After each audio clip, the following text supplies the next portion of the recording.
사랑하는 한남교회 교회 여러분, 오늘은 성령 강림 후 19번째 주일이며 창조절 7번째 주일입니다. 우리 한남교회에서는 10월 종교개혁의 달을 맞이하여 월터부르그만과 함께하는 종교개혁의 달로 지키고 있습니다. 오늘은 그 세 번째 주제로 너는 기억하라 하는 제목의 말씀을 신명기 5장 12절에서 15절의 말씀을 통해서 나누고자 합니다. 먼저 개역성경으로 신명기 5장 12절에서 15절의 말씀을 봉독해 올리겠습니다.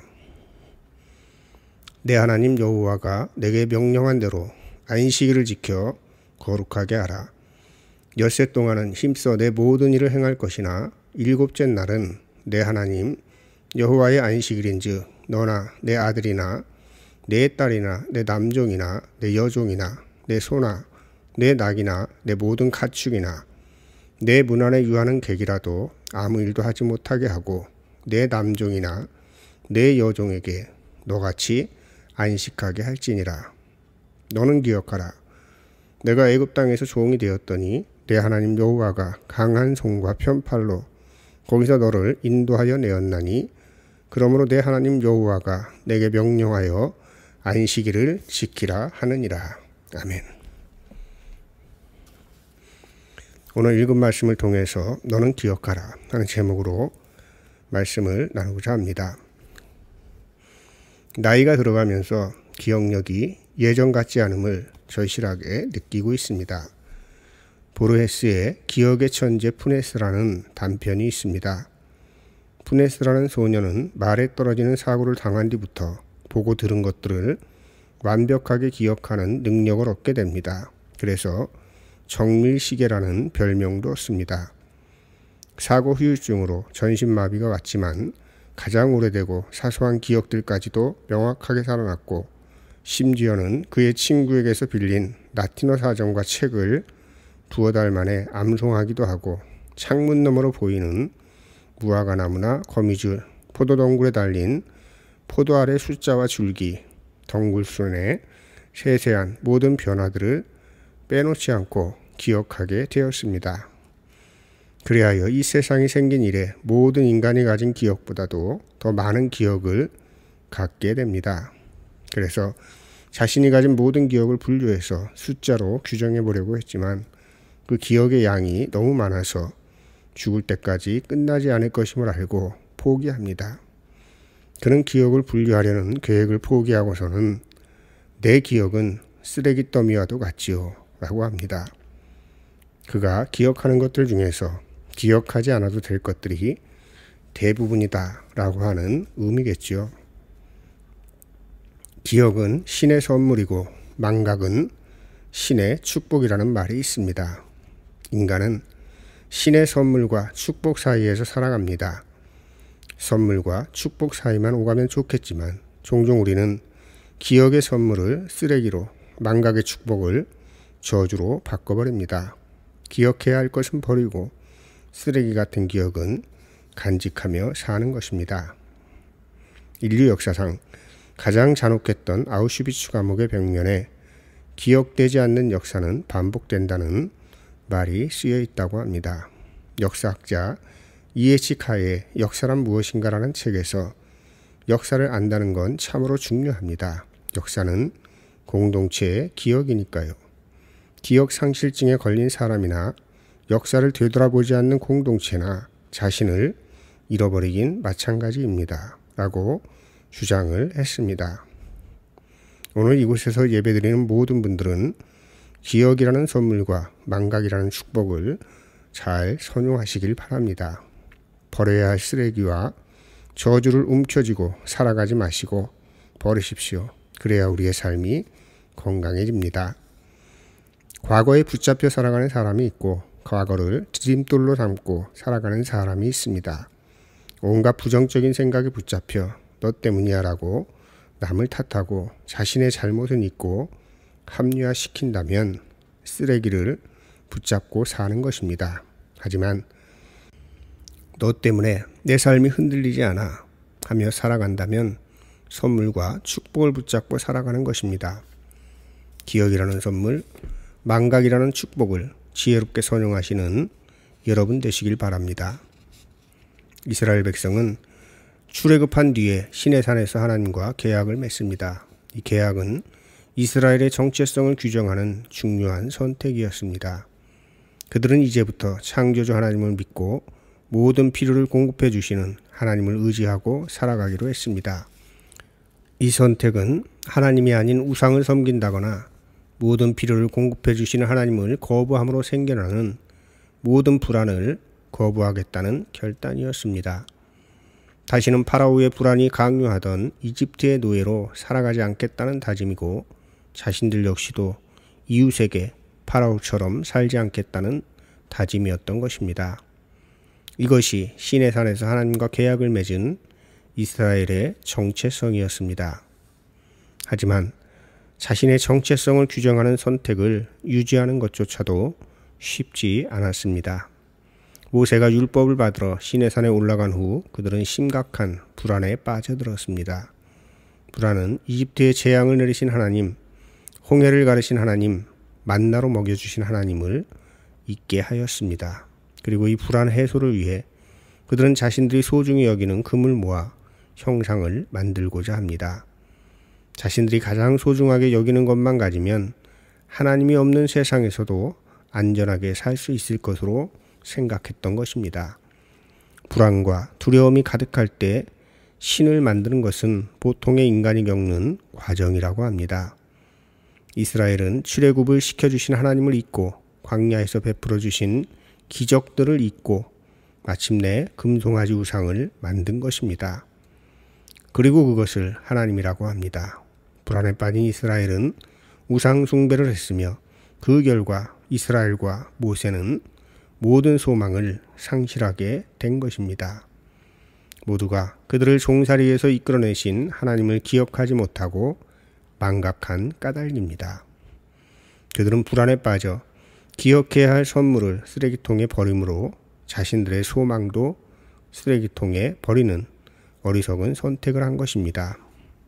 성경에서 우리들에게 담대하라, 두려워하지 말라 하시는 이유가 여기에 있습니다. 하나님을 잊고 불안에 빠져 살아가게 되면 우상 숭배에 빠져들 수밖에 없습니다. 하나님은 우리의 모든 필요를 아시는 분이시고 그것을 믿고 따르는 이들에게 모든 필요를 공급해 주시는 분이십니다. 이것을 기억하십시오. 그래야 불안에 빠지지 않습니다. 하나님의 진노를 불러일으킨 우상은 황금 송아지였습니다. 황금 송아지를 만든 이스라엘은 그 앞에서 춤을 추며 온갖 두려움과 불안으로부터 벗어날 수 있을 것으로 생각했지만 또 그렇게 믿고 싶었지만 하나님의 진노라는 큰 장벽에 부닥치게 됩니다.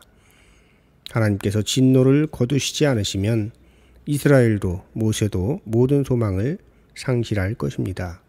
불안과 두려움에 대한 대안으로 만든 황금 송아지가 그들의 모든 소망을 제거하는 흉기가 된 것입니다. 오늘날 우리에게는 황금 송아지가 없습니까? 이 세상이 주는 온갖 불안과 두려움으로부터 벗어나기 위해 하나님 사랑과 이웃 사랑은 뒷전이고 오로지 만문의 세상이 요구하는 스펙을 쌓고 축적하는 데에만 골몰한다면 혹은 돈이나 권력과 명예 같은 것만 추구한다면 황금 송아지를 섬기는 것입니다. 스펙이나 돈이나 권력이나 명예가 필요 없는 것은 아니지만 그 바탕에 하나님이 없다면 결국에는 황금 송아지를 섬기던 이스라엘처럼 소망 없는 삶으로 들어갈 수밖에 없을 것입니다. 여러분, 이 세상에서 살아가려면 스펙도 필요하고 부도 필요하고 성공도 필요합니다. 그러나 그것을 스스로의 노력만으로 성취하려고 하지 마십시오. 성경은 이런 사람을 수고하고 무거운 짐진자로 표현합니다. 그 모든 것들을 위해 노력하는 것은 당연하지만 그 바탕에 하나님, 예수 그리스도를 두시기 바랍니다.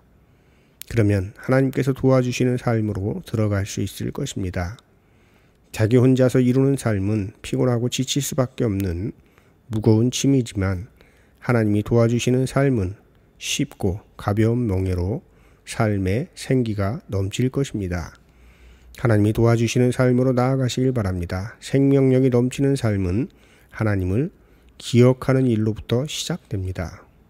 그러나 하나님을 기억하지 못하면 죽음의 길로 나아갈 수밖에 없습니다. 생명력이 넘치는 삶을 살아가십시오. 하나님을 기억하십시오. 황금 송아지를 섬긴 사건으로 이스라엘도 모세도 모든 소망이 상실된 듯 했습니다. 하지만 여전히 희망의 불씨가 남아 있었습니다. 희망의 불씨가 된 것은 모세의 끈질긴 기도였습니다. 모세의 끈질긴 기도로 하나님은 이스라엘에게 다시 한번 기회를 주십니다.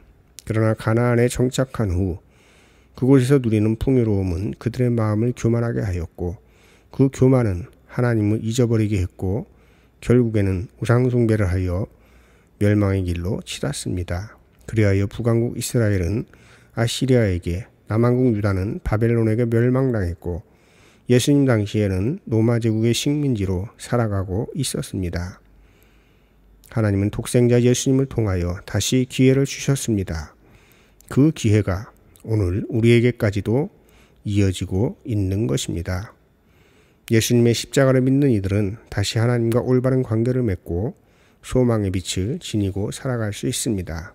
하지만 거부하는 사람들은 하나님과 단절된 채로 우상을 섬기며 멸망의 길로 달려갈 수밖에 없을 것입니다. 만일 하나님의 말씀을 떠나 살고 있는데도 아무 문제 없이 잘 살고 있다면 모세와 같이 누군가 여러분을 위해서 끈질기게 기도하는 손길이 있음을 기억하시고 가던 길에서 돌이키시기 바랍니다. 오늘 우리가 읽은 신명기 말씀에는 기회를 받아들인 표지로 안식일을 거룩하게 지키라는 말씀을 주십니다. 출애굽기 20장에도 같은 말씀이 나오는데 신명기에는 추가된 말씀이 있습니다. 14절 하반절에 있는 너희의 남종이나 여종도 너와 똑같이 쉬게 하여야 한다 라는 것입니다. 이것은 이스라엘이 평등 공동체를 지향하고 있다고 하는 것을 의미하고 예수님의 가르침에 연결하면 이웃사랑과 하나님 사랑은 하나라는 말씀입니다. 현재 우리가 살고 있는 세상은 이집트의 강제노동 시스템과 판박이입니다. 더 많이 생산하고 더 많이 소비하라고 강요합니다. 그리고 가진 자와 못 가진 자, 중요한 자와 하찮은 자, 부자와 가난한 자를 나눕니다. 그러나 안식일은 더 일하지 않아도 되며 더 팔지 않아도 된다는 것입니다.